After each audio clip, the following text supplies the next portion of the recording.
కర్ణాటకలో ఈ మధ్యకాలంలో బెంగళూరు చుట్టుపక్కల ప్రాంతాల్లోని ఆసుపత్రులన్నింటిలో కూడా రకరకాలైనటువంటి క్యాన్సర్స్ కొత్తగా పెరుగుతున్నాయి అన్నటువంటిది వైద్యులు చెప్పినటువంటి నివేదిక ఆధారంగా అసలు ఏంటి అన్నటువంటిది డౌట్ ఎక్స్పెక్ట్ చేస్తే ఆహార పదార్థాల వల్ల జరుగుతుందంటే దాంట్లో అలా కొంతమంది ఏది ఎక్కువ తింటున్నారంటే పానీపూరీలు తింటున్నారు అన్నటువంటిది బాగా తేలింది.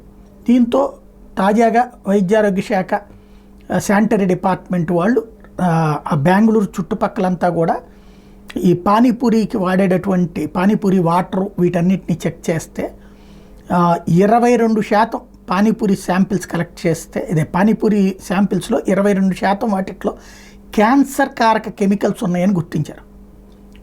నీళ్ళల్లో కావచ్చు, వాడేటటువంటి ఇతర ఇది ఉంటుంది కదా మన ఉప్పు లాంటిది, సాల్ట్ లాంటిది, కారం, ఇవన్నీ పెట్టేది ఏదైతే ఉంటుందో వాటిట్లో కావచ్చు, అన్నీ కలిపి క్యాన్సర్ కారక కెమికల్స్ 22% శాంపిల్స్లో దొరికినాయి. ఇప్పుడు దీని మీద ప్రజల్ని అప్రమత్తం చేసే ప్రయత్నం చేస్తున్నారు.